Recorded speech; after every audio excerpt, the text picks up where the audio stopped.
ଦାଦା କଣ କହୁଛ? କୁଆଡେ ଔଷଧ ଟାଙ୍କି ନେଇ ଯାଉଛ? ଔଷଧ ଜହ୍ନିରେ ଔଷଧ ପଡିବ ବା। ହାଁ ଔଷଧ ପଡିବ। କଣ ଭିଟାମିନ? ନାଇଁ ପୋକ ଔଷଧ। ପୋକ ମରା? ହଁ ପୋକ ମରା। ତମ ଜୀବନ ତ ଗୁରାଏ ପୋକ ମାରିବଣି। ଆଉ କଣ କରିବା ନ ମାଇଲେ ଆଉ କେମିତି ଆଉ କଣ କରିବା? ଆଉ ସଂସାର କେମିତି ଚାଲିବ? ଗରା କଇସନ ନଉନାହାନ୍ତି ବା। ମାନେ ପୋକା ନଉନାହାନ୍ତି? ପୋକା ନଉନାହାନ୍ତି କହିବା ପୋକା କଣା ଏରା ସବୁ ନେବେ ନାଇଁ ଆମେ ଭଲ ନେବେ। ଆଉ ଭଲ ନେବେ ପୁଣି ଜିନିଷ ପକେଇଲେ ପୁଣି ହବ ନା ନାଇଁ?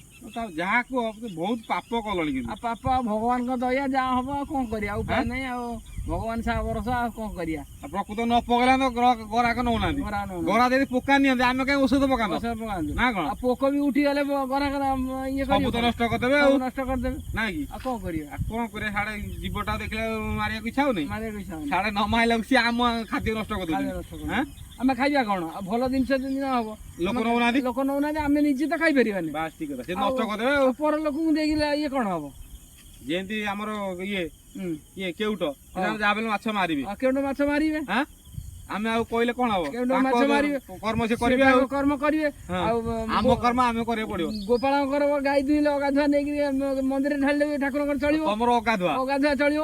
କିନ୍ତୁ ଗୋପାଳ ସାହେବ ପାଇଯିବେ ସେଇଆ ଅଗାଧୁଆ କ୍ଷୀର ବି ନେଇକି ଇଏ କଲେ ଶିବ ମନ୍ଦିରରେ। ଗୋପାଳଙ୍କ ତାଙ୍କ ଇଏ ହଉଛି ଗାଈ ଦୁଇବେ ଅଗାଧୁଆ ଦୁଇବେ କିନ୍ତୁ ବ୍ରାହ୍ମଣ ପୂଜା କରିବେ ଗାଧେଇକି। ନାଇଁ ବ୍ରାହ୍ମଣ ଗାଧେଇକି ପୂଜା କରିବେ। ଗୁଡିଆ ଗାଧେଇବାକୁ ପଡିବ। ମାନେ କଥାରେ କହୁଛି କଣ ଗଉଡ ଅଗାଧୁଆ ଗୁଡିଆ ଗାଧୁଆ। ଗୁଡିଆ ଗାଧୁଆ।